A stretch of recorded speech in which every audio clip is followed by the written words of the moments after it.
Morning guys, hope you're good. Missed seeing you. If you fancy doing a Zoom, let me know. It might be worth us trying to catch up on Sunday morning and doing a Zoom together to chat through this book a bit more face to face instead of you just listening to me and the odd one of you sending me the odd message.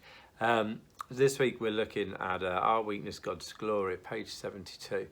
And stories told in there of this guy, him and his daughter put a fire, and she basically lights, sorry I put the book down, he lights the fire, and his daughter knows that to get it going you just blow on it, and she's there blowing on it, but in reality she's going on it, and there's spit going everywhere. I'm sorry if you just got that, but she's spit everywhere. And after a couple of minutes she turns to her dad and the fire takes, and she's like, "Dad, look, I've managed to light it." And what she didn't realise was that actually her dad's next to her and he's behind her next to her going, and every time she's blowing, he's blowing. And that's what we've got to remember with God. There's this, it's got nothing to do with us. We don't have any power. It's him who has the power.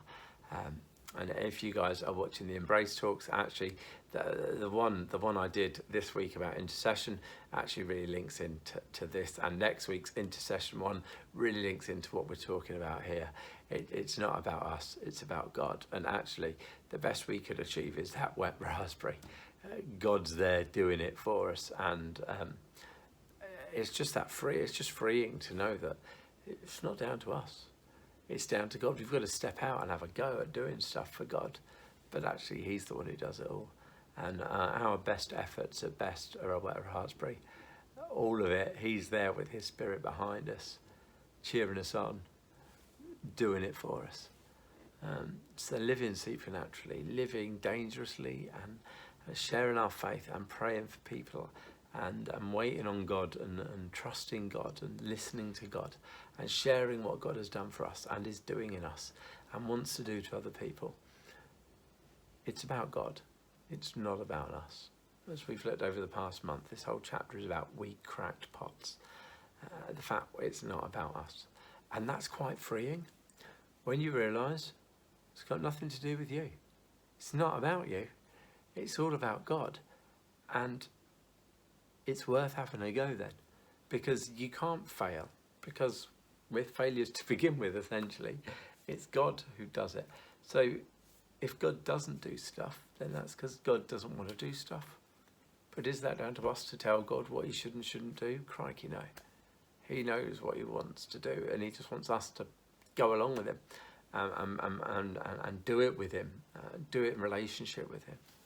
So don't be knocked or put off. I've had it in the past. It's also if you're going and praying for people, I'm praying for people and seeing stuff happening, the Holy Spirit doing stuff in other people.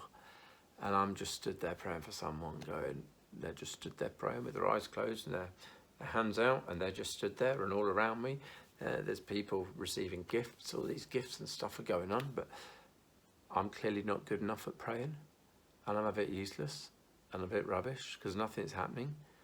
And then in the end I wander off and just stop praying for them and go, well, clearly I've done nothing. And it's like two things.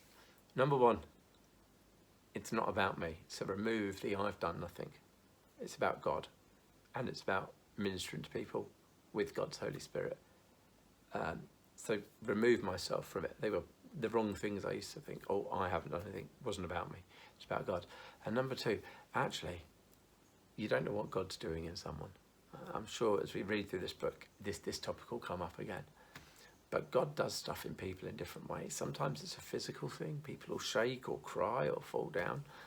For me, I just get a warm, nice, fuzzy feeling on the inside and just feel totally connected to God. That's what happens when the Spirit comes on me.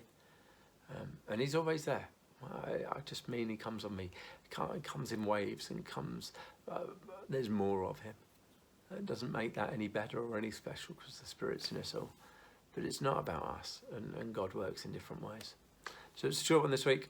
Have a good week. We're back next week. If you want to Zoom, catch up, just let us know. If you don't need to do it as a group, more than happy just to Zoom with some of you guys and see how you're doing, check in, catch up.